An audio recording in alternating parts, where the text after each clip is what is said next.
गंदे मैले तकियों को बगैर धोए कंघे के इस्तेमाल से नया जैसा बनाने का ये तरीका आपको हैरान कर देगा। आज की वीडियो में शेयर किए गए new kitchen tips and tricks and cleaning hacks देखकर आप ये कहने पर मजबूर हो जाएंगे कि काश ये मुझे पहले पता होते। अगर आपको आज के टिप्स एंड ट्रिक्स पसंद आते हैं तो वीडियो को लाइक एंड शेयर कीजिएगा और चैनल को सब्सक्राइब कर लीजिएगा। अस्सलामुअलैकुम friends, welcome to my channel tips and tricks with Hina. हमारी आज की पहली टिप देख लेते हैं। आज मैं आपके साथ घर में पहनने वाले स्लीपर्स को क्विकली वॉश करने का ऐसा तरीका शेयर करूंगी जो आज से पहले आपने कभी नहीं इस्तेमाल किया होगा। ना आपको इन स्लीपर्स को सर्फ में भिगोकर रखने की जरूरत पड़ेगी और सारा मैल कुचैल और जिद्दी दाग मिनटों में साफ हो जाएंगे। तो आपने स्लीपर्स को सबसे पहले गीला कर लेना है और उसके बाद आपने कोई भी टॉयलेट क्लीनर लेना है।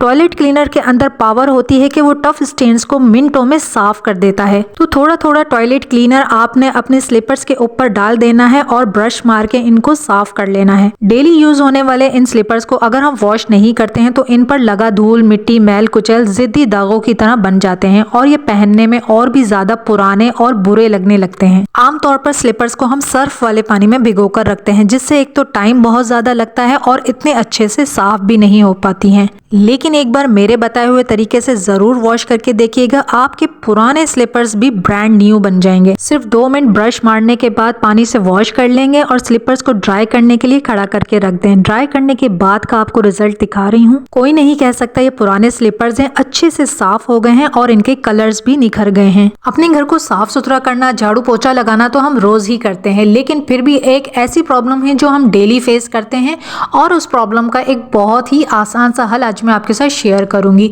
तो क्या होता है कि जब भी हम घर की सफाई करते हैं, झाड़ू लगाते हैं, तो मोटा मोटा कचरा तो हम कचरे वाली ट्रे से उठा लेते हैं, लेकिन जो डस्ट एंड में बच जाती है वो ट्रे में नहीं आ पाती है।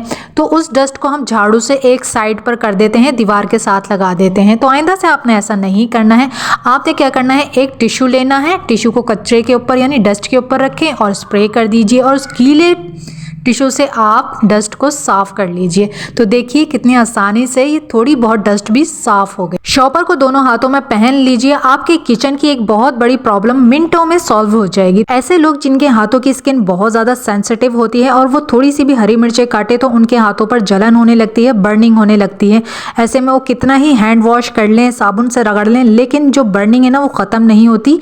और अगर आपके छोटे बच्चे हैं तो ऐसे में आपको बहुत ज़्यादा एहतियात करनी चाहिए। मिर्चों वाले हाथों से आपने बच्चे को नहीं उठाना है।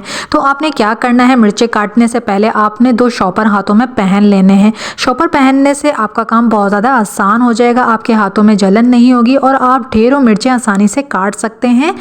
और बिलफर्ज आपने डायरेक्ट मिर्चों को काटा है और आपके हाथों में बहुत ज़्यादा बर्निंग हो रही है, वॉश करने से भी नहीं जा रही है, तो आपने क्या करना है कि थोड़ा सा टूथपेस्ट अपनी फिंगर्स पर लगा लेना है।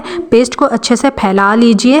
फैलाने के बाद आपने फ़ौरन से हाथों को वॉश नहीं करना है, बल्कि 3-4 मिनट का रेस्ट देना है।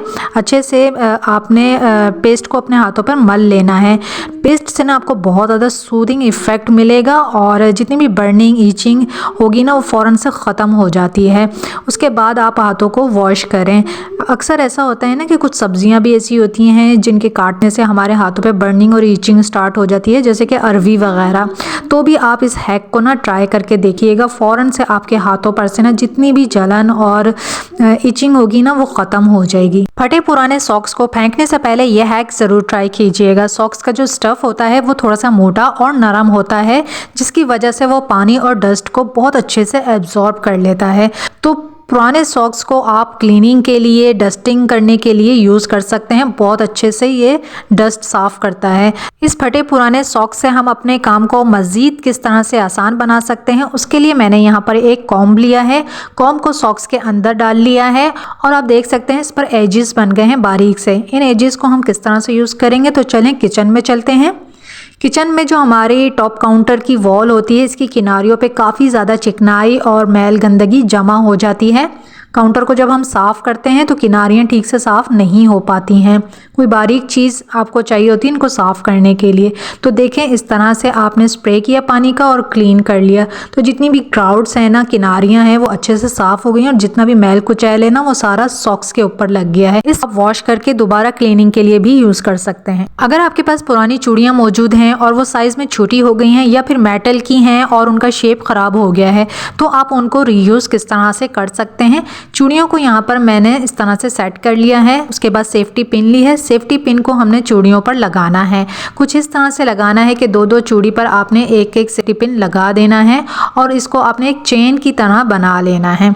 तो यहाँ पर देखें, सारी सेफ्टी पिन मैं चूड़ियों पर लगा दूंगी। ये क्या चीज़ बनी है और इसे हमने किस तरह से यूज़ करना है ये भी मैं आपको बताती हूँ। तो देखिए, इस तरह से चेन बना लीजिए और इस चेन को आप या तो अपनी अलमारी में हैंग कर दीजिए या फिर किसी हुक या कील पर हैंग कर दीजिए और इसमें आप अपनी एक्सेसरीज, अपने बच्चों की एक्सेसरीज को हैंग कर सकते हैं, क्योंकि टाइम पर ये चीज़ें हमें कभी भी नहीं मिलती हैं। अगर आपके पास कोई ऑर्गेनाइज़र नहीं है तो फ्री ऑफ कॉस्ट का ये ऑर्गेनाइज़र बनाएं और इसमें आप अपनी एक्सेसरीज को ऑर्गेनाइज कर सकते हैं। सर्दी के मौसम में ये वाली प्रॉब्लम डेली हम अपने किचन में फेस करते हैं। तो क्या होता है कि घी बहुत ज़्यादा सर्दी के मौसम में जम जाता है, हार्ड हो जाता है और स्पून से निकालना तकरीबन नामुमकिन हो जाता है। ऐसे में अगर हम बर्तन को बार बार गर्म करेंगे, एक तो ये बर्तन जल जाएगा, इस पर जले के निशान पड़ जाएंगे, या फिर अगर हम इसको गर्म भी करते हैं तो घी नीचे से सिर्फ मेल्ट होगा, ऊपर तक जल्दी से नहीं हो पाता है। तो ऐसे में आपने क्या करना है कि एक चम्मच को गर्म कर लेना है।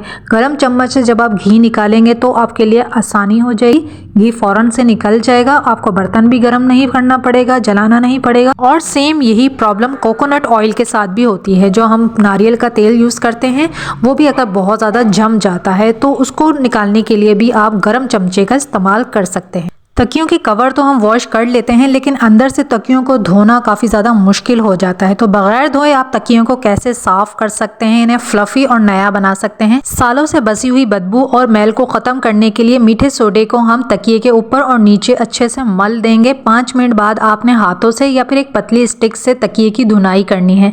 इस तरीके से तकिया फ्लफ़ी हो जाएगा और तकिए की स्मेल भी काफ़ी हद तक ख़त्म हो जाएगी। उसके बाद आपने तेज़ गर्म पानी लेना है, उसमें आपने थोड़ा सा डिश वॉश लिक्विड या फिर थोड़ा सा शैम्पू डालना है, 1-2 ड्रॉप ही काफ़ी होंगे। उसके बाद आपने मीठा सोडा और सफ़ेद सिरका डालना है। अच्छे से इस क्लीनर को मिक्स कर लीजिए। एक मोटा कपड़ा लें या फिर टॉवल ले लीजिए और उसको आपने इस लिक्विड में डालकर अच्छी तरह से निचोड़ लेना है। एक ढकना लीजिए और टॉवल को ढकने से लपेट लीजिए। अब आपने तकिए को रगड़ रगड़ के अच्छे से इसको साफ़ करना है। इसी तरीके से टॉवल को 2-3 मरतबा गीला करके अच्छी तरह से तकिए को साफ़ कर लें। तकिए के ऊपर जितना भी मैल, कुचैल, बदबू और चिकनाई होगी वो बिल्कुल साफ हो जाएगी। इस तरीके को करने के बाद आपको तकिए वॉश करने की ज़रूरत ही नहीं पड़ेगी और तकिए सुखाने में भी आसानी रहेगी। तो देखें, जितना भी मैल, कुचैल और गंदगी थी वो सारी टॉवल के ऊपर आ गई है और तकिए हमारे साफ़ हो गए। इसको हम थोड़ी देर धूप में रखेंगे, तकिए ड्राई हो जाएंगे और आप देख सकते हैं तकिया बिल्कुल साफ़ हो गया है। तकिए साफ़ करने का ये तरीका बहुत आसान और बेस्ट है। अगर आप इस तरीके से सेटिस्फाई नहीं हो पाते हैं तो एक और तरीका हाजिर है। तो यहाँ पर मैंने एक गाउ तकिया लिया है जिसका कवर भी काफ़ी ज़्यादा गंदा है और इसकी शेप भी काफ़ी ज़्यादा चपटी हो गई है। तो रुई को हमने निकाल लिया है और कवर को हम वॉश कर लेंगे। अब आपने रुई को वापस इसी तरह से तकिए में नहीं भरना है बल्कि इसको खोलना है। लेकिन आप हाथों से रुई को खोलेंगे ना तो आपका जो ये काम है ना काफ़ी ज़्यादा टाइम लग जाएगा इसमें और आपकी कलाइयों में भी दर्द हो जाएगा। तो आपने एक कंघा उठाना है और अपने काम को आसान बनाना है। जिस तरह से हम बालों को कॉम्ब करते हैं ना, इसी तरह से आपने इसको भी सुलझा लेना है। सारी रुई जो है ना हमारी वो खुल जाएगी और फ्लफ़ी हो जाएगी, क्वांटिटी में डबल हो जाएगी। चाहे देसी रुई है या फिर पॉलिस्टर रुई है, आपने इसी तरह से कॉम्ब से रुई को खोल लेना है। कवर को वॉश करने के बाद रुई को हम दोबारा से तकिए के अंदर फिल कर लेंगे और इस तरीके से हमारे तकिए भी साफ हो गए और इनके शेप भी गोल मोल नए जैसे हो गए। इसी तरह से ये जो हार्ड शेप वाला कुशन है ये भी काफ़ी ज़्यादा मैला हो रहा है और बिल्कुल शेप में चपटा हो गया है। तो इसकी भी रुई को निकाल लेंगे, कवर को वॉश कर लेंगे और जब दोबारा फिल किया है हमने तो देखें आप इसकी शेप काफ़ी ज़्यादा ये फ्लफ़ी हो गया है। तो इस तरह से आप अपने तकियों को फ्लफ़ी बना सकते हैं।